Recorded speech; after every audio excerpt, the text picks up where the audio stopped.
Hey now, for nearly 4 years I've been a proud and very satisfied owner of a Pit Boss pellet smoker. I love my 700 FB, everything about it except for the fact that it never really gets to leave my backyard. So today, I'm doubling down on Pit Boss life here. So let's check this out.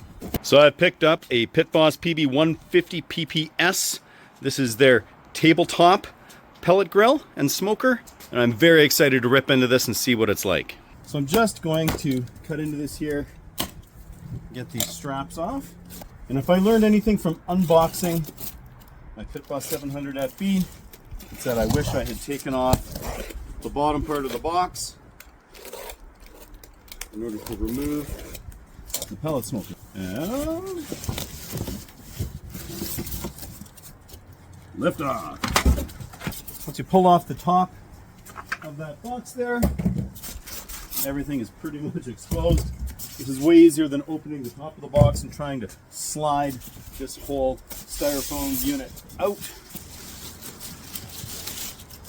Slide this plastic off. It's keeping everything nice and protected, free from potential scratches. And here we are. So as you see here, advertised 250 square inches of cooking surface. It's got a 5-pound hopper. And it is bigger, hotter, and heavier. So, as it says in the box here, we should be able to do 8 different things with this here. We've got the grill, we've got the smoke, we've got the sear, we've got the braising, roasting, char grilling, barbecuing, baking, and everything all in this one sweet little unit. So now that I've got that sticker peeled off here, let's see what is inside. Ooh. Okay, so we've got a box with some of the materials in there. We've got the hopper here, and just underneath the grill grate, this is a little styrofoam, and that is protecting this heat deflector that's under there. So we got to get that unwrapped, and that's everything that's inside. All right, I'm just going to rip into the box that was inside there. Let's see what we've got. Oh, of note, be careful opening this up, as this does come with a free cover, and they've decided to put that on top. You don't want to tear into that. Fortunately, I was lucky. And inside we've got the handle here. We've got all kinds of stuff. I'm just going to get this all unpacked here and we'll take a look. We've got the grease cup here. We have 4 different feet here just to go underneath to elevate it. We have got the power cord bracket just to keep that all nicely wrapped up, as well as the upper rack. Now the first step of actual assembly is to put on the feet, so I'm just making sure that I've got the lid clamped down here. I'm just going to spin it forward and roll it around. And I flip the unit around just so that the front is facing me, and they have these numbered and shown in the manual here. So you go 10-9 and then 10-9 here. So I'm just going to pop out machine screws that are just set in here. This is how we will install the feet. You just screw right back in, and then repeat with the other 3 feet. A couple things right off the bat here that I like is that they've got these little grooves cut out of these legs so that your screwdriver can go straight up and down without being hindered at all. And we also have these nice rubber feet on the legs, which will just help prevent this from slipping if you've got a bit of a wet table or a tailgate that this is sitting on. All right, assembly time here. So in order to first get this handle on, it's a matter of removing these machine screws with their lock washers and washers from the handle, because that's how it comes from factory. And then you take that machine screw again with the washer and lock washer just as it was and put it through. I'm just going to do that by hand initially here.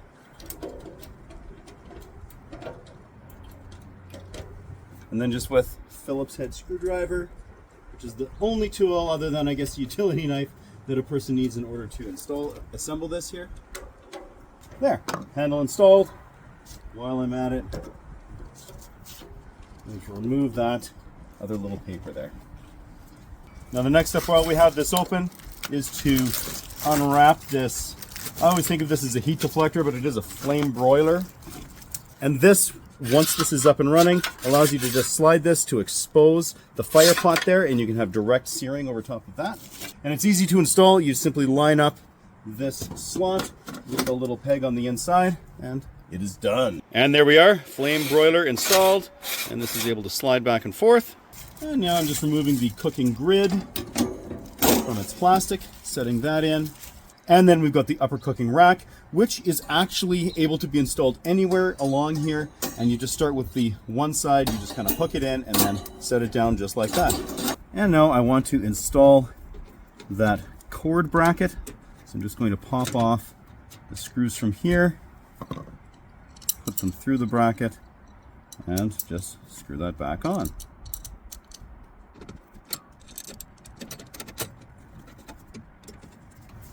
Okay, I just removed the tape that was holding the power cord to the back of the unit here. I'm just going to do an initial cord wrap so that it's out of my way while I finish things up. And the final step of assembly here is just to take the grease cup and mount it on. I'm just going to screw these in a little bit further so it's a little tighter and less wobbly. Just like so, not going anywhere. I've got my unit plugged in and I am ready for my first firing up here. So in order to do that, I need to go through the priming procedure here. So I'm just going to add some pellets. Now before this was plugged in, I made sure that it was turned to off. So what's going to happen now is that pellets are going to move from the hopper down through this little shaft here with the auger. They're going to drop into the burn pot, and that little peg down there, that is the igniter, which is going to get hot and start them burning. And now to fire up, I'm just going to turn that dial from off to the smoke setting. You can see we've got this set up here. I don't have a probe or anything in this, so it is also telling me that it doesn't have a probe. That's totally fine. And in order to achieve that, I'm just going to press and hold the auger button here until we see pellets trickling in, and then I can release this. And while I'm just waiting on those pellets to go through, I did measure this here, and we are talking about 14.5 inches by about 13.5 inches for the cooking grid, and then 12.25 inches by 5.5 this way here for this top cooking grate. Looking through those slots, I can see that the first pellets have popped into that fire pot, so that's fantastic. And now that we've got those pellets in there, I'm going to just let go of that and turn this off. We'll let it power down. And once it's powered off, you can just turn it back on. I'm going to leave it on the smoke setting here until we've got some smoke. Something's smelling good.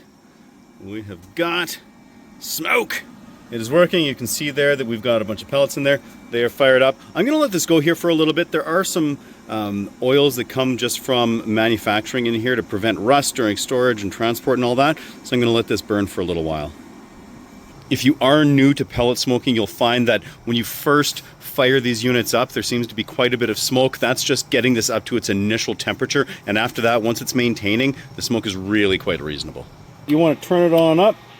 So I'm going to actually get this up to 350. Once it gets nice and hot, you want to let this burn for at least 30 to 40 minutes for that initial burn off. And I should mention just for the record that even with this thing ripping here, it's totally cool underneath, so none of that heat is coming down, so you wouldn't have to worry about your tabletop. After that 40 minutes, well, a little bit of pellet dust in there, no problem. Cool. I am just actually going to power this down just by switching it right to off and letting it cool down. So I've got my meat probe going on here. This is actually one of my Lesyao meat probes that plug right into my Pit Boss. I'm just running that through the back and into my pastrami. So that's all set up here and ready to go. Ooh, the smoke. We're now an hour in here. These are starting to take on a little bit of color. That's absolutely beautiful. So you got a little bit of steam coming off of that beer. Excellent. I'm going to turn this up to 250 now and just let it continue on at that temperature. We're at 82 internal on that meat. After an hour and a half, I have turned this up to 300 degrees. Very exciting.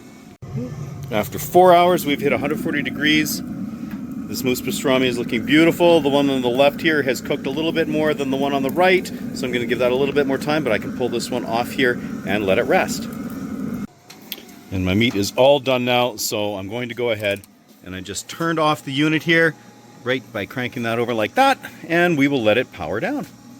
Taking a look at the pellets here, this was nearly 5 hours, and you can see that the hopper was quite full initially, and it went through a decent amount, but it didn't burn through as many pellets as I thought it would. That's awesome.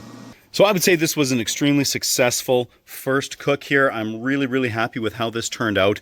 All I need to do now is just give a quick cleaning to this grate, replace the foil underneath there, get that little top rack in, and then it's good to go.